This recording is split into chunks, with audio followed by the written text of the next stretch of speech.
네, 오늘 7월 25일 월요일 박태양TV 초특급 게스트 엘리트 대기업 회사원 겸 서울 이주택자 지훈혜님 모셨습니다. 안녕하십니까? 예, 안녕하세요. 오랜만에 뵙습니다. 지훈혜입니다. 최근에 그런 이슈 있잖아요. 그 2030 이제 집을 안 살려 그런다. 이런 뉴스가 최근에 좀 많이 네. 나오고 통계로도 나왔었는데 체감하시기엔 어떠신지? 이게 후배들 중에 많잖아요. 2030. 그쵸, 많죠. 네, 네. 후배들이 뭐 대부분 30대가 네. 주로 많은데요. 아무래도 작년에 비해서는 네. 물어보는 친구가 급격히 줄었어요. 지금은 네. 사놓은 사람 한 명만 물어보고요. 네. 살까요, 말까요?라는 질문도 거의 안 하는 것 같아요. 아, 작년, 그러니까 11월이죠. 저희가 처음 촬영한 게. 이제 그때만 해도 안 물어보던 후배들이 막 물어보기 시작했던 타이밍이었는데 지금 불과 한 뭐 8개월 됐나요? 그랬는데 분위기가 완전 반전됐다 이렇게 볼 수 있겠네요. 그 원인은 어떤 게 있을까요, 그러면? 아무래도 요즘에 분위기가 너무 안 좋잖아요. 네. 분위기도 안 좋고 네. 언론도 안 좋고 네. 유튜브 댓글들만 봐도 네. 확실히 알 수 있거든요. 네. 그리고 뉴스를 봐도 저도 이제 거의 세뇌될 정도로 얘기를 하니까 네. 아무래도 그런 영향이 제일 크지 않나 싶어요. 네.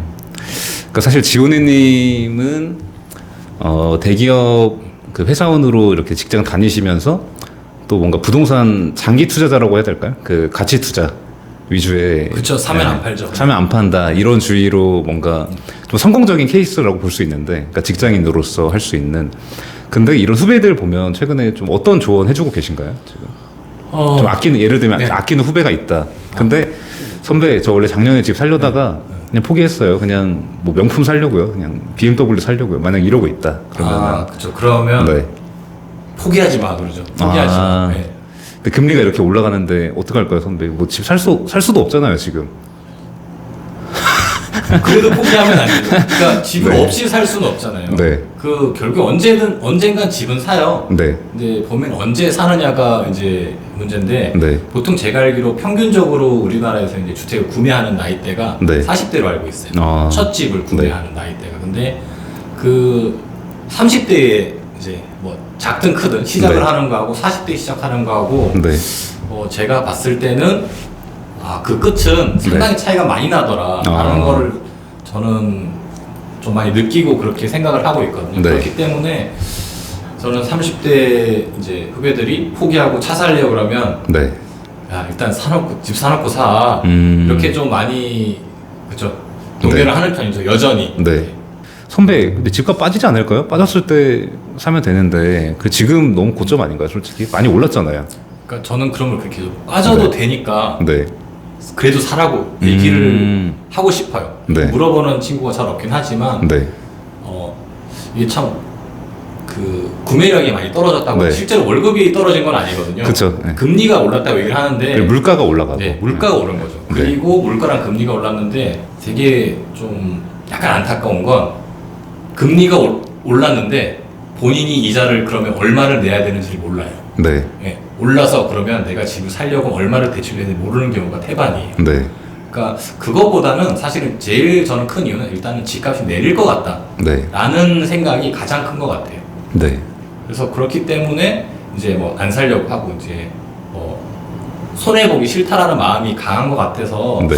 하는데, 저는 손해는 볼 수 있어도 네. 장기적으로 보면 살 수 있을 때 사는 게 맞다라고 생각을 합니다. 왜냐하면 지금 만약에 이제 그 주거를 선택해야 되면 네. 그러니까 만약에 지금 선택의 기로에 있어요. 전세를 연장할 거냐 구매를 할 거냐. 이 타이밍에서는 네. 또다시 다음 타이밍을 위해서 2년을 기다려야 되거든요. 아시다시피 거래가 쉽지 않잖아요. 전세 네. 빼놓기 쉽지 않기 때문에 2년을 기다려야 되는데, 이 갈래에서 또 어떻게 선택하느냐에 따라서 의외의 결과가 나올 수도 있다라고 생각을 하기 때문에 네. 겁먹지 말고 괜찮다 라고 좀 많이 독려를 해주고 싶어요. 근데 네. 쉽진 않더라고요. 세상에서 제일 어려운 것 중에 하나가 네. 무주택자 집 사기 하기. 그러니까 무주택자 집 사기 하기. 네, 진짜 어렵더라고요. 근데 방금 말씀하신 의외의 결과라고 하면 어떤 것들이 있을까요? 저번에 태양님 만났을 때도 얘기했지만 네. 집값이 지금 떨어지고 있는 건 맞아요. 저도 네. 그거는 이제 인정을 하는데, 사실은 본인이 어떤 지역을 보고 있고 어떤 네. 집을 보고는 체감은 다를 것 같아요. 네. 실제로 저희도 소통방에 느끼지만 어디가 떨어진다는 거지? 막 보고 있는 지역이 네. 좀 이제 상급지, 상위 입지들을 보고 있으면 안 떨어진다고 느낄 테고, 네. 경기나 좀 외곽적으로 본다면 떨어진다고 느낄 때, 그러니까 본인이 어느 지역을 보고 있느냐에 따라 좀 다를 것 같아요. 네. 근데 그런 인식을 하기 전에 이미 언론에서 겁을 먹고 들어와요. 겁을 네. 먹고 들어오기 때문에 그런 경우가 많이 생기지 않을까? 그러면 이제 지원혜님한테 그런 질문을 하는 후배분들 같은 경우에는 아니 선배 그 서울 주요 지역 강남 같은데 안 떨어지는 거 제가 왜 몰라요? 저 거기 못 사잖아요 저는. 그러니까 어차피 저는 서울 외곽이나 이런데 네네. 보고 있었는데 여긴 솔직히 떨어지는 거 방금 선배도 얘기했잖아요. 그러면 좀 기다렸다 사야 되는 거 아닌가요? 이렇게 물어볼 것 같아요. 이렇게 물어볼 것 같아요. 사실은 네. 이게 부동산이 되게 주식하고 다른 게 네. 매매나 이렇게 매매를 사실은 제일 쉬운 건 매매긴 하지만 팔고 거래가 상당히 오래 걸리잖아요. 아시다시피. 보통 이제 그러니까 뭐 계약하고 잔금까지 한 3개월, 2, 3개월은 좋게 걸리는데 네. 뭐 3개월 정도의 단기 예측은 할 수 있을 네. 수 있어요. 근데 이거를 6개월, 1년 이렇게 가면 거의 맞추기가 힘들다는 거죠. 네. 예상은 할 수 있지만, 누구나 네. 예상은 할 수 있지만 맞추기가 힘들고, 그리고 저는 늘 얘기하는 게 보통 집을 사면 오래 살아요. 보통 뭐 대출도 하기 때문에 갚아야 되고 오래 사는데 저는 그래서 10년 정도 보고 들어가라고 하거든요. 그러면 뭐 아시다시피 주택 매매 지수 그래프를 이렇게 보면 네. 10년의 주기로 어느 구간을 찍어봐도 네. 다 올랐을 거예요. 그렇기 때문에 이 2년을 그러니까 2년 내내 하락하지 않으면 네. 실패한 거예요. 라고 저는 보기 때문에 네.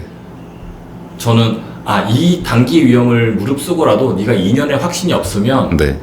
사도 괜찮다라고 좀 생각하는 편이에요. 그리고 안 샀을 때의 위험이 네. 샀을 때의 위험보다 더 크다고 저는 생각하기 때문에 집값 하락의 위험보다 상승했을 때의 위험이 실제로는 더 크다고 저는 항상 생각하기 때문에 네.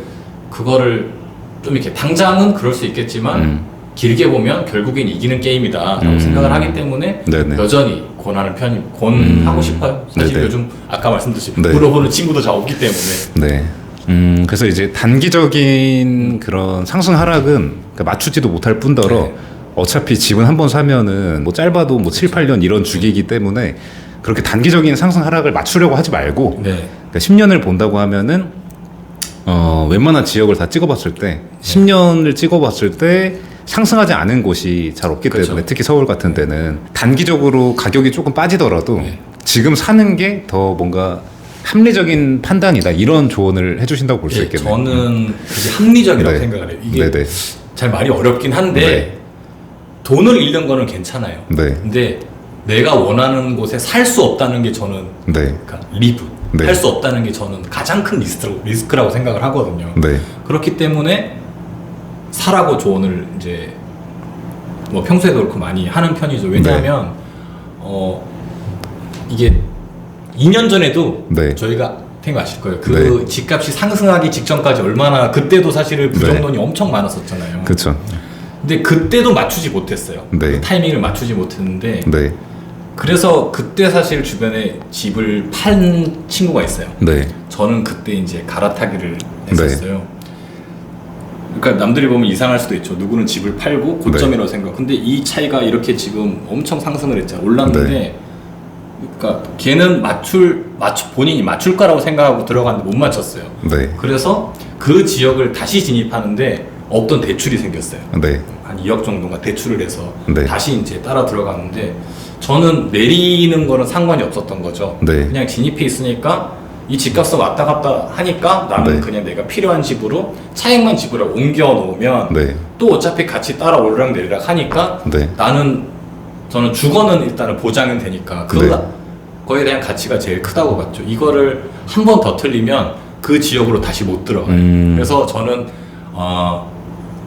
뭐 2년 전에 이 고민을 했을지 안 했을지 모르지만 네. 2년 전에 한 번 틀렸어요.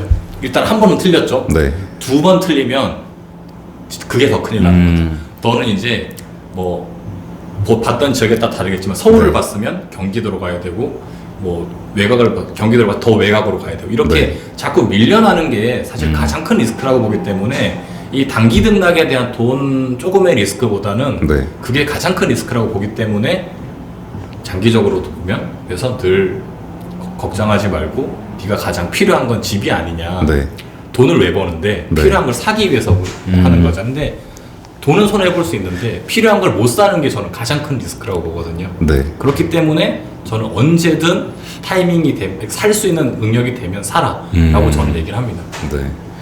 그러니까 2년 전이라고 하는 게 구체적으로 얘기하면 그 지난 가장 최근에 있었던 조정기, 그쵸. 뭐 2018년, 2019년 이럴 맞습니다. 때도 지금이랑 비슷하게 막 하락도 찍히고 통계상 하락도 찍히고, 뭐 그때는 기간도 좀 길었죠. 네, 뭐 조정기다 네. 하락기다, 그러니까 대세 하락의 시작이다 이런 그때도 찬반이 막 있었던 시기이기 때문에 지금이랑 좀 비슷한데, 그러니까 그때 한번 놓쳤다라고 이제 표현을 하시는 거죠. 예, 저는 그때도 이미 한번 놓쳤다라고 생각을 합니다. 근데 지금도 이게 뭐 대세 하락의 시작일지 조정기일지는 모르지만 그래도 지금 안 샀을 때의 리스크가 더 크기 때문에 네. 이제 그래서 매수할 수 있다면 매수하는 것이 좋겠다 이런 의견이신 것 같아요. 최근 언론 보면 네, 이렇게까지 공포 분위기가 퍼진 적이 있었나? 그러게요. 과거로 돌려봐도 네, 잘 없어요. 저는 약간 과도한 거라고 보는데 요즘에 이런 전망 쉽게 네.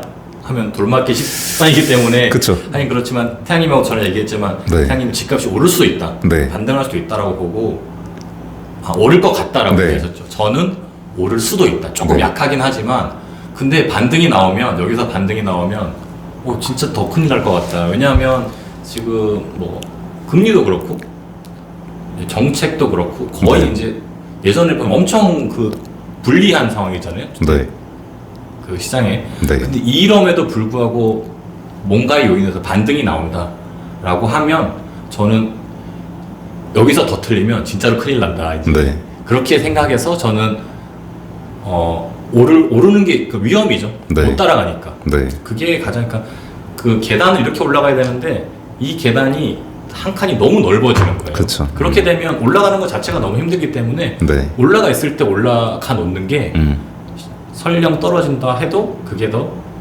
미래를 보면 그 실제로 작년에 산 후배가 네. 있거든요. 이제 그 친구는 걱정 안 해요. 네, 떨어지든 오르든 이제 그 친구는 분양 상품을 사긴 했는데 네, 이제 그때 독립할 이제 네. 계획을 하고 샀는데 저는 걱정 안 해요 그러더라고요. 네. 뭐 나중에 제가 어차피 들어가 살 거니까 네, 사서 들어가서 최소한 몇 년 이상은 살 거기 때문에 네. 저는 걱정 안 한다 그러더라고요. 그래서 네. 오히려 마음이 편하게 잊어버리고 본인 그거에 대해 열중할 수 있어서 좋다고 하더라고요. 그래서 작년에 사라고 해서 원망하면 어떡하지? 최근 네. 분위기를 보면 원망할 수도 네. 있잖아요. 근데 그러진 않아서 네. 참 고맙게 생각하고 있습니다. 알겠습니다. 그래서 지훈이님 말씀을 한번 정리를 해보면 네.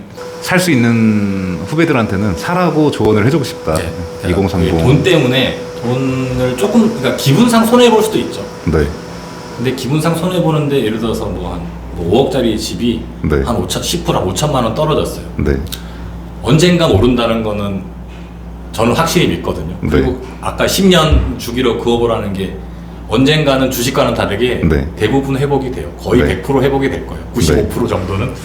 그러니까 그거를 믿으면은 그냥 잊어버리고 사실 살 수도 있거든요. 그러니까 네. 본인이 당연히 이제 금리가 올라가니까 네. 아마 구매 한도가 좀 줄어든 건 맞을 거예요. 네. 근데 그렇지만 그거를 감당할 수 있게 자금 이제 운용 계획을 세우고 들어간다면 저는 여전히 왜 안 사지? 왜냐면 제가 과거에 샀던 경험들도 보면 저는 되게 운이 좋았어요. 네. 운이 좋았던 게 그 시점이 제가 살 수 있는 가격의 마지노선이었어요. 네, 난 돈이 이거밖에 없는데 네, 라고 해서 들어갔는데 다행히 그때가 운 좋게 이제 하락의 끝 타이밍을 제가 이제 네. 잡았었어요. 그러니까 그때 제가 하락을 예상해서 안 샀으면 네. 이제 그 기회는 잡을 수가 없는 거죠. 네.